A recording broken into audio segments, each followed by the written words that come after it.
Our trigger indicated Julie Stevens is a 38-year-old female who's been brought in by her partner Sophie on the oncology emergency unit due to severe back pain in her thoracic spine area, T7. She had developed this pain 2 weeks ago, but it has now got worse, with a pain score of 8 out of 10. Julie is now presenting a progressive leg weakness and only just able to walk. The leg weakness began as a tingling in her thigh 3 days ago. At this point, metastatic cord compression is suspected. Metastatic spinal cord compression is an oncology emergency as it is a complication of cancer. Breast cancer is the most frequent underlying malignancy, followed by lung, prostate and renal cancers. It occurs in 5 to 10% of patients with cancer and can have disastrous consequences when not detected early or mismanaged. It is regarded as a neurological emergency and a true spinal emergency due to its involvement with the spinal cord and the vertebrae column, and it's associated with neurological deficits.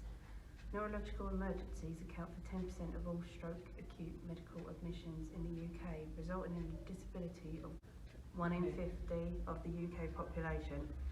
At diagnosis, 82% of patients are unable to walk or only able to do so with help.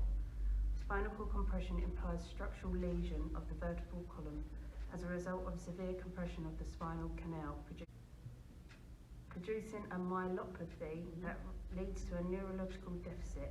A wide variety of pathological lesions may cause spinal cord compression when the compression is caused by a tumour. It is termed neoplastic spinal cord compression. The commonest type of neoplastic spinal cord compression by far is that caused by bone metastasis, often referred to as MSCC. 1 out of 3 of patients with malignant diseases have deposits in the spine. So following the NICE guidance, the protocols for the management of acute oncological emergencies and the pathway for neurological emergencies, this video will show the NHS treatment algorithm of metastatic spinal cord compression for Julie whilst she's on the oncology emergency units. This will include holistic clinical assessments, with the first assessment being neurological assessments specific to signs and symptoms of metastatic spinal cord compression. The second will be obtaining a thorough history, a thorough focused history from Julie. And then the third will be to order relevant tests for investigations such as MRI scan and blood tests. Nurses' role in delivering bad news, psychological and emotional support, arranging for immediate neurological transfer, flat bed rest, and pain management. You're right, Mrs. Stevens. Yeah. How would you want me to call you? Julie's fine. Julie. Okay, thank you. So how are you feeling at the moment? Not very well, just very weak. Okay, so you don't mind me asking you a few questions? Is that all right? Yeah. Thank you. And is that your partner? Yes. Okay, thank you. Right, so do you have any pins and needles in your toes and fingers? Yeah, on my bottom.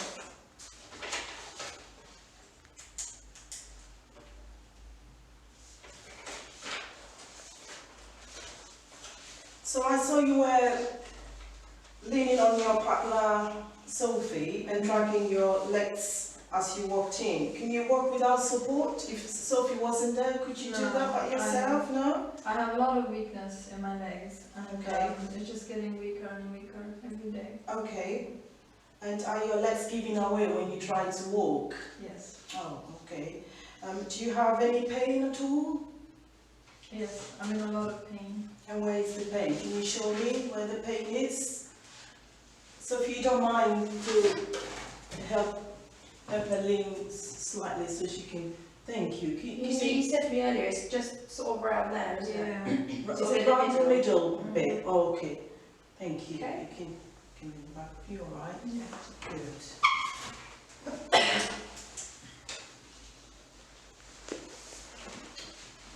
So when you're lying down flat in your bed, do you have more severe pain, or is the pain the same?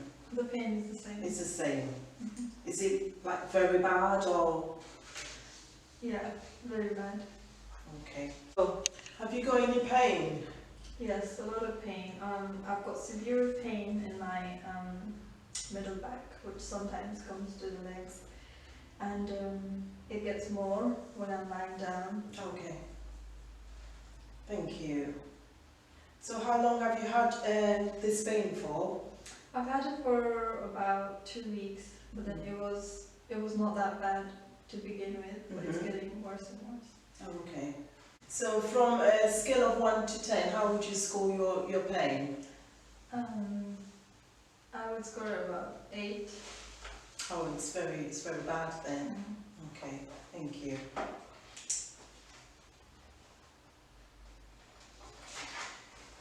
So have you passed urine today? Yes, very little, and I also feel constipated sometimes, and sometimes I don't even know that I've passed urine. All right, okay.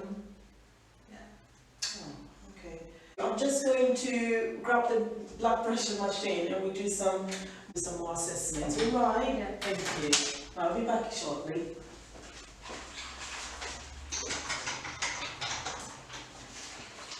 Do you need me to? Please, if you don't mind, that'd be great.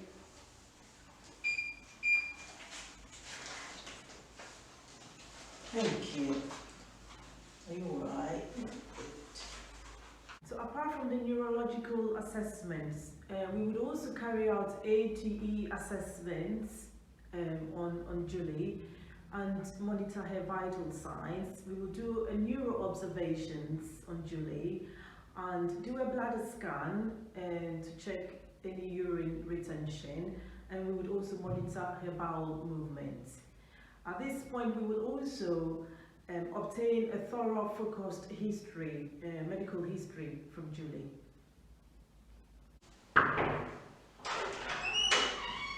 Hello, Mrs. Stevens. My name is May. I'm the doctor looking after you. Is it okay if I call you Julie? Yeah, that's fine. Okay. Okay, let's go. So, how are you feeling at the moment? Not sure really. I've just been having a lot of pain, and I just want answers now. Yeah, that's completely understandable. So I understand you've got a lot of pain in your back and your leg. Is it right? Yeah, that's fine. Okay. How long would you say you've been having the pain? It just started with pins and needles at first, Yeah. but just became unbearable, and I had to come in, especially with my increasing back pain. Okay. So is it okay if I carry out just a physical examination on you? Is that okay? Yeah, that's okay. Okay, Julie, so with all the information we've gathered, we suspect you've got spinal cord compression. So we're going to carry out some more further investigations and give you a better understanding of your situation. Is that okay? Yeah, that's fine. That's good. I'll discuss all this with the nurse and then we'll come back to you shortly, okay? Okay, thank you. Nice to meet you. Thank you. Julie, I've just spoken to Dr. May, and she has requested that you have an MRI scan. Is that all right? Yeah. So we will get the porter to take you, and he will take you in a wheelchair. All right, so that should be fine. You don't have to worry too much, Sophie. Have you got any water? Shall I get you a glass of water? Or Oh, no, you've it's got fine. We've got oh, you've it, got thank some. you, That's yeah. lovely. So if it's okay to encourage her to keep drinking, that would be great. Okay? Thank you very much. I'll be back shortly. Thank you. You're welcome. The NICE guidance and the NHS treatment algorithm suggest performing an MRI scan of the whole spine in a suspected MSCC within 24 hours. Evidence suggests that MRI is the best method for assessing spinal cord compression. Other imaging tests include CT and bone scans, but these are not recommended for definitive diagnosis of MSCC. Another investigation that can be done is a blood test to check for levels of hypercalcemia. High levels of hypercalcemia in the blood will indicate a bone metastases, as calcium gets released from the bone into the blood when there is bone metastases. A nurse's role in diagnosing spinal cord compression is to order these tests that are essential and to arrange and expedite urgent tests, which can involve actually taking the patients to these tests and recording the key investigation results. Julie has had her MRI scan and her results are back, but it is bad news. Breaking bad news is now generally accepted as a process of delivering any bad, sad or difficult information, including a life-limiting diagnosis or poor prognosis that alters the patient's perceptions of their present and future life. In healthcare settings, the expectation has been that it is the responsibility of the doctor and most often the patient's consultant that delivers bad news, as evidenced in this video. However, nurses also tend to play a central role in the process by providing a follow-up to the patient after bad news has been delivered. They provide continuity of care and offer emotional support to not only the patient but also to families at a time when bad news is given. In some nurse-led settings, some nurses may find themselves delivering the bad news. In the same way, some specialist nurses do lead in delivering the bad news. One key aspect of why nurses need to be present at the time when bad news is delivered is to know what has been said in order to be able to explain or provide information about patients' conditions to family members in case of sudden deterioration or an unexpected death whilst maintaining confidentiality. Delivering bad news well involves the nurse and the consultant preparing and planning adequately beforehand. They need to make sure that patients receive their bad news face-to-face, in privacy and in a comfortable environment. So with Julie, we would ensure that the door is closed for privacy and it's just who's important, who she wants to hear. Sophie, who will be sat in a comfortable chair alongside her, and the consultant and the nurse sitting face-to-face with Julie so we can clearly see them. There will also be access to tissues, water, tea, coffee, anything they want makes them feel a bit more comfortable. If they wanted a few minutes privacy afterwards, they're more than welcome to that.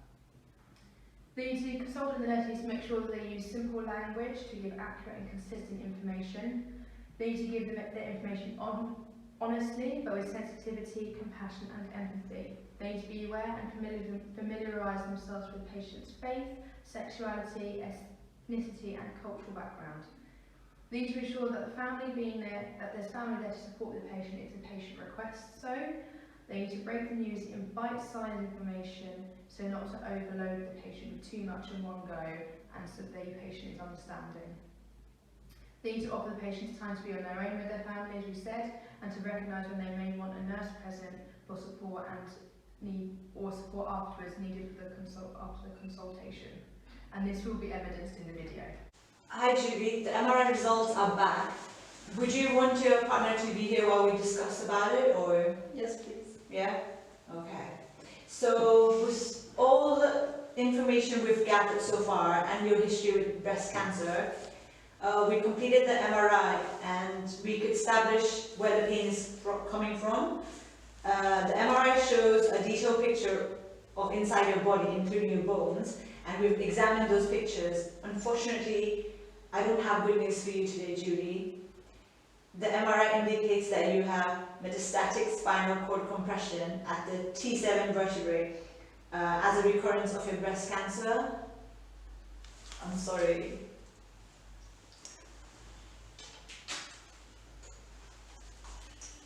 So my breast cancer is back. Sorry, but what does this all mean exactly? So what it means is the cancer cells from your breast cancer has spread to your spine. So this is what we call a vertebral metastasis. So basically the cell cancers in your breast cells have spread to your spine. We call this vertebral metastasis. So the tumor is located in your vertebrae and it's starting to grow. It's pressing on your spinal cord. That's the main cause of your back pain and the weaknesses in your leg.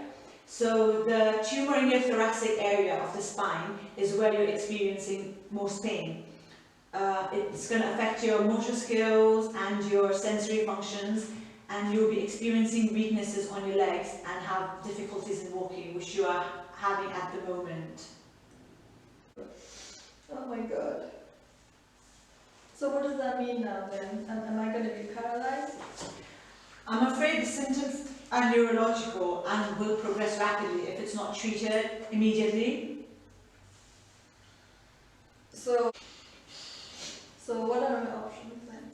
Before we discuss treatment, I want you to know that the prognosis after diagnosis is minimum of 6 months, but female patients with single metastasis and breast cancer patients like yourself have a longer survival rate.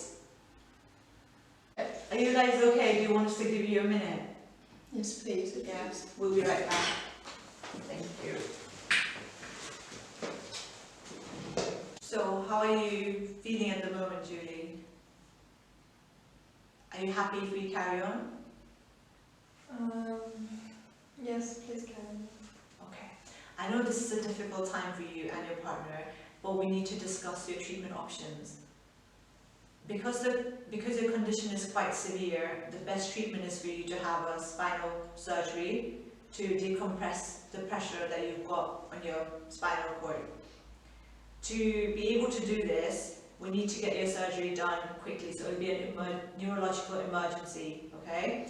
And the treatment will relieve your symptoms that you're having at the moment of like your back pain and your leg weaknesses, and it'll give you a better chance of a good quality life. Is it something you would like to consider? I don't know. Okay, what we can do is, I will leave you with the nurse to discuss this further, and rest assured, like, me and my team will do everything to support you, okay?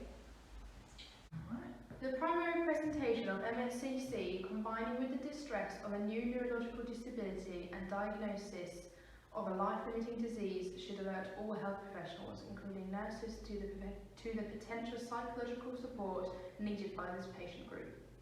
For some patients, MSCC may be the presenting sign from which a cancer diagnosis is made, which may cause even further distress for them. Often patients may have many different emotions, including anger, resentment, guilt, anxiety, and even fear. Diagnosis of MSCC can affect so much more than just the patient's health. It can also affect their relationships, their finances, and their work. Therefore, emotional support by nurses for patient and their carers and families alike is immensely important. In addition, the Nurses and Midwifery Council, the NMC, experts all nurses to recognise when patients are anxious or in distress and respond compassionately and politely. The NICE guidelines recommend we offer patients with MSCC and their families and carers specialist psychological and or spiritual support appropriate to their needs at diagnosis, and our other key points during treatment and on discharge from hospital. They suggest that we provide information to patients with MSCC in an appropriate language and format that explains how to access psychological and or spiritual support services when needed. In view of all these, we will refer Julie to the Macmillan Support Group, and they will in turn signpost you to appropriate professionals that can help with a wide range of psychological problems such as anxiety and depression. How are you feeling, Julie? Have you decided what you would do for treatment? I think so, yes. I think I'll have the surgery. Will it save my leg? Unfortunately, I can't guarantee that, but the surgery is your best option. No, of course, she must have the surgery, must, yeah. What I can do is we'll refer you to a neurological unit for spinal surgeries, but we've got a waiting line for like 36 hours. Is that okay? Yeah, I guess it's what it is. If patient is diagnosed with MSCC or suspected to have MSCC, the NICE guidance requires us to contact the MSCC coordinator immediately. The nurse's role is to arrange immediate neurological transfer. In Julie's case, the consultant has already liaised with the neurological team and has been informed there is 36 hours wait. The nurse will ensure and arrange appropriate transfer for Julie when a bed becomes available without delay.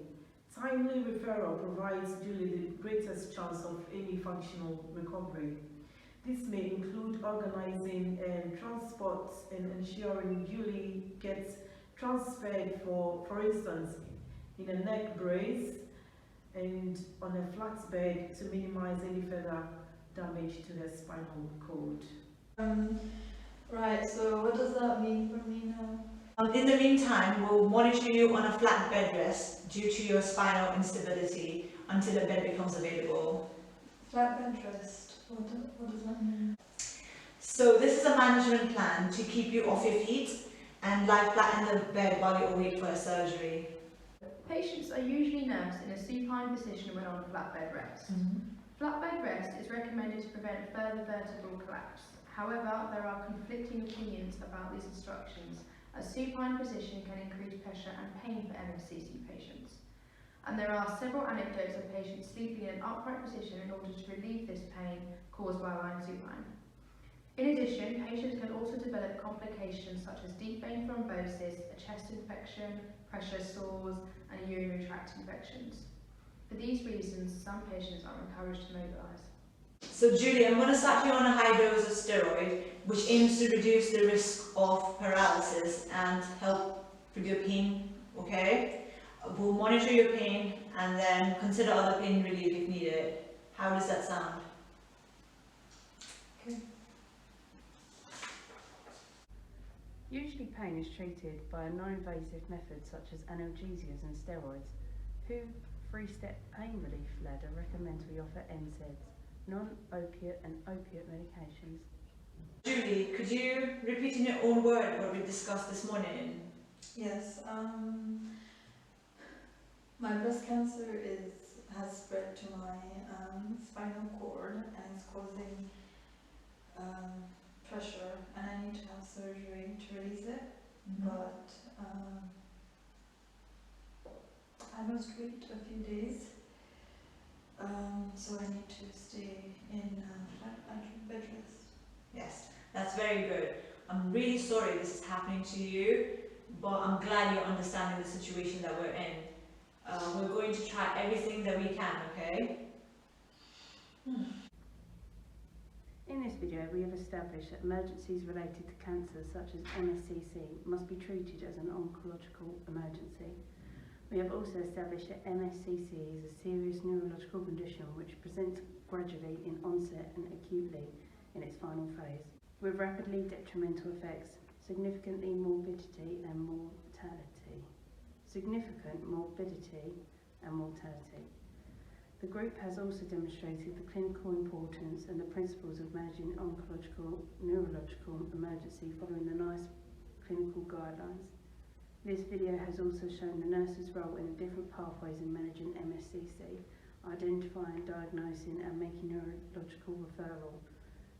Since MSCC can present in many different clinical guises and the risk of permanent neurological impairment and death, we conclude by recommending improved patient and cancer education, increasing clinical awareness among all healthcare professionals, early recognition, referral and management and treatment, not only by the oncology team but also general clinicians, primary care physicians and also those involved in emergency medicine. We have also demonstrated that nurses' role in prompt recognition of the condition and specialist referral is very important in providing the patient with the greatest chance of functional recovery. Most importantly, we have demonstrated person-centred care through the involvement of Julie in her care and treatment decisions, opted to the care values of the NMC code and prioritising people and principles of the 6 C's: care, compassion, competency, community, communication, commitment and courage. We have also demonstrated multidisciplinary involvement which includes orthotics, nursing, physiotherapy and occupational therapy staff along with oncology and neurological team. Go if you like it. Go ahead. Our trigger indicator Julie Stevens is a 38-year-old female who's been brought by her partner Sophie onto the oncology emergency unit due to a severe back pain in her thoracic spine area. Thoracic? What is it? Our trigger. Our trigger indicated Julie Stevens, 48-year-old female, brought in by partner Sophie. Metastatic spinal cord compression is an oncology. What's it about? Breast cancer and lesbians. I'm alright. Yeah? Would you take the smile off your face for me, please? I'm gonna come. Do you have any pain at all, Julie? Professional.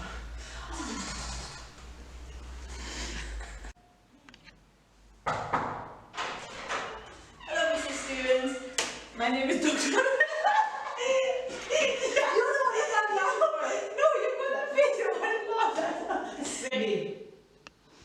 Keep it high, okay? Don't blink. This all comes out. Give me extras, Hold on. please. Wait. Try and just drop it. Quick, I'm recording it. Yeah. Right, stop smiling, stop smiling. Oh, you alright? Not passing. In addition, the Nurses and Midwifery Council, the NMC, experts all nurses to